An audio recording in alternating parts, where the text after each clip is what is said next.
জীবনে বহুবার এই আমল এর মাধ্যমে আল্লাহ তাআলা আমাকে অনেক পেরেশানি থেকে উদ্ধার করেছেন। বহুবার আমি দেখেছি, একেবারে হাতে নাতে।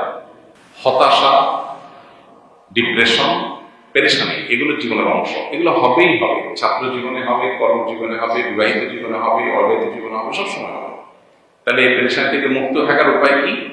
এগুলো থেকে মুক্ত থাকার উপায় হলো, সুন্নাহ সম্মত আমল হলো আল্লাহ তাআলার কাছে কয়েকভাবে দোয়া নিবেদন করা। নাম্বার 1, ইস্তেগফার বেশি বেশি করে পড়া।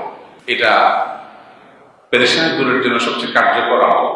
যদি ইস্তেগফারকে কন্টিনিউ করতে থাকে, মান লাজিমাল ইস্তেগফার জাআলাল্লাহু মিন কুল্লি হাম্মিন ফারাজা ওয়া মিন কুল্লি দিকিন মাখরাজা।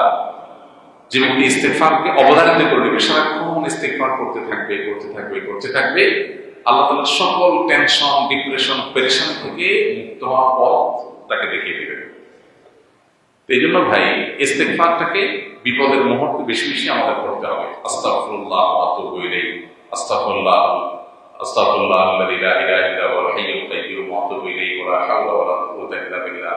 সাইয়্যিদুল ইস্তেগফার পড়লে আরো বড়, আল্লাহুম্মা আনতা রাব্বী লা ইলাহা ইল্লা আনতা, শেষ পর্যন্ত।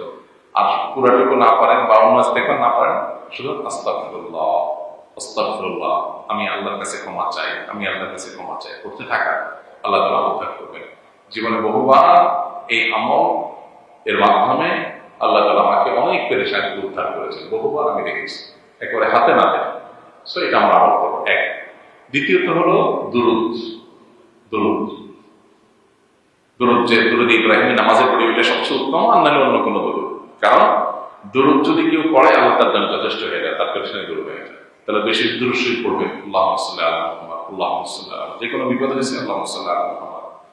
আমাদের দেশে এটা আমল দেখা যায় না, আরবদেরকে দেখা যায়, আরাবিয়ানরা কোনো একটা অসুবিধা হয়েছে, আল্লাহুম্মা সাল্লি আলা মুহাম্মাদ, তারা দুরূদ শরীফ পড়তে থাকে। আমরা দুরূদ শরীফ পড়ি না সাধারণত বিপদে, কিন্তু এটা হাদিসের আলোকে বোঝা যায়, দুরূদ পড়লে আল্লাহ যে কোনো মুসিবত, বিপদ, পেরেশানি দূর করে দেন। 2 নাম্বার 3, দোয়া ইউনুস। আল্লাহ তাআলা দোয়া ইউনুস সম্পর্কে আল্লাহ নিজে বলেছেন, ওয়া কাযালিকা নুনজিল মুমিনিন।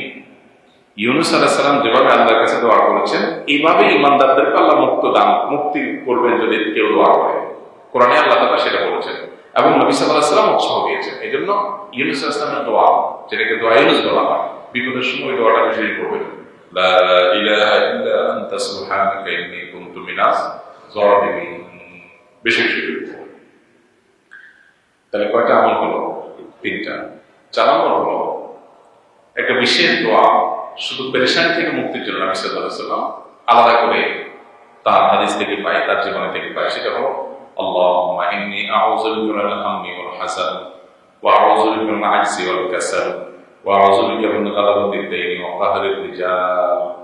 এর প্রথম অংশ যেটা, আল্লাহুম্মা ইন্নী আউযু বিকা মিনাল হাম্মি ওয়াল হাসান, আল্লাহ আপনার কাছ থেকে ডিপ্রেশন, টেনশন, পেরেশানি, এটা থেকে আমি পানা চাই, মুক্তি চাই।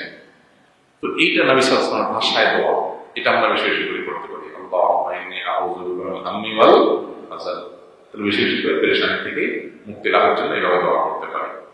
আর এর বাইরে সাদাকা, দান, মানুষের পেরেশানি দূরের জন্য সাহায্য সহযোগিতা করে, হ্যাঁ, আল্লাহ তাআলার কাছে সাহায্য পাওয়া যায়।